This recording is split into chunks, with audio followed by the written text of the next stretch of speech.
So I don't know about you guys, but it kind of feels like I will never be 100% satisfied with my monitoring situation. Since I've been recording music, I've owned several different pairs of monitors, and it seems like if there's one thing that I'm always shopping around for, it is studio monitors. So way back before I was making YouTube videos, I actually first started on a pair of JBL LSR 305s. Actually, a fun story, I was so young I could not afford a pair myself, so my friend and I, who were trying to record music together at the time, I bought a monitor and he bought a monitor and we put them together, and then we had a pair of monitors. So that's how we did that. Right after that, I bought a pair of Yamaha HS5s because I'd heard a lot of people comparing them to Yamaha NS10s, which we know to not be the case. But I went with those for a while and they were okay. After my Yamaha HS5s, I bought a pair of Focal Alpha 65s from my friend Andrew Masters, and that's actually how we met. So that's actually kind of a funny story as well. I still have those monitors, but right now I'm trying out these Mackie HR824s. However, no matter what pair of monitors I was using, whether it was my JBLs or these Mackies or anything in between,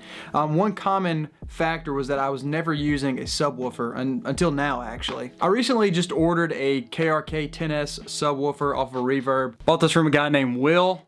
Will, thank you for keeping all the original packaging.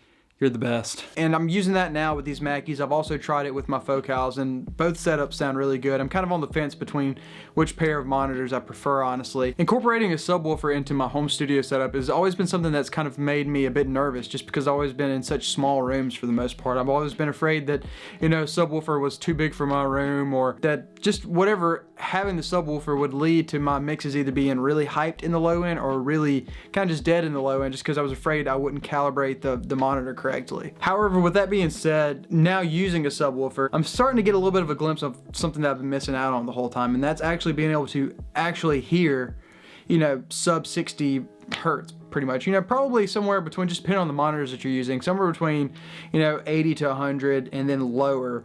Or like you kind of start having a hard time like accurately trying to pick out what's going on in those frequencies if you don't have a subwoofer. I mean, these are 8-inch speakers, and even before I had the subwoofer, just using those, I still wasn't able to accurately mix down there. I don't really think my mixes up until this point, and still now, if I'm being completely honest with you, my mixes up until this point have not hit the way they should in the lower frequencies, just because I haven't been able to accurately mix those.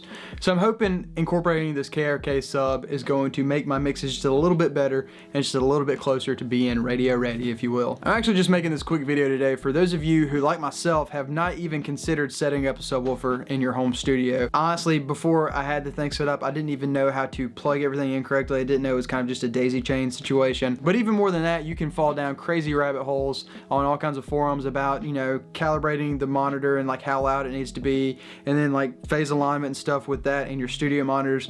There's just a whole lot to go through on that. So recently I just found out it's actually not that complicated, especially if you use SONARWORKS. SONARWORKS is a room correction software that uses what I presume to be sonar to actually just measure your room's response in regard to your speaker setup. So after you get all of that plugged in correctly with your studio monitors, if you have SONARWORKS, calibrating the loudness of your subwoofer actually isn't that big of a deal. The only thing you'll need to do before measuring your room with SONARWORKS and your subwoofer and your studio monitors is to make sure that your subwoofer and your monitors are phase aligned.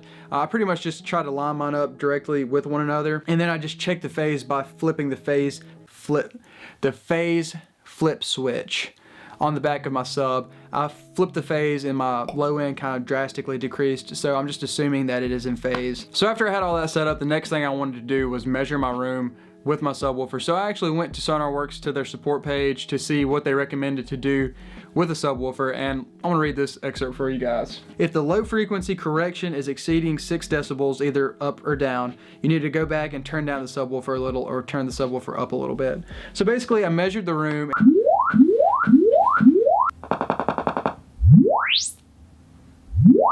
and then I looked at the frequency response that was in my subs basically. If it was 6 decibels higher or lower than flat, then I turned it up a little bit. So it was pretty much just a trial and error kind of thing, but having the graph and having the numbers there really helped me to know, or to feel like I was, you know, at least in the correct ballpark. When I first set up the subwoofer, my natural instinct was to just have the thing significantly too loud. It sounded really awesome. It made everything sound really huge, and it almost felt like I was just in like being wrapped in like a blanket of sub frequencies for the most part. It was very, very satisfying, but it was totally kind of a lie.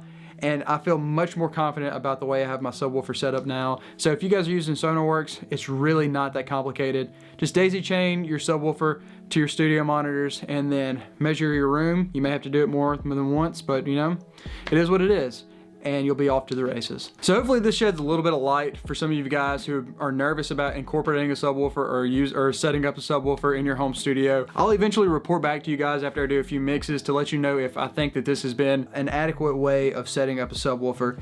If you enjoyed today's video, please do hit that like button. Also hit that subscribe button if you want to see more videos from me in the future. I'll see you guys in the next one.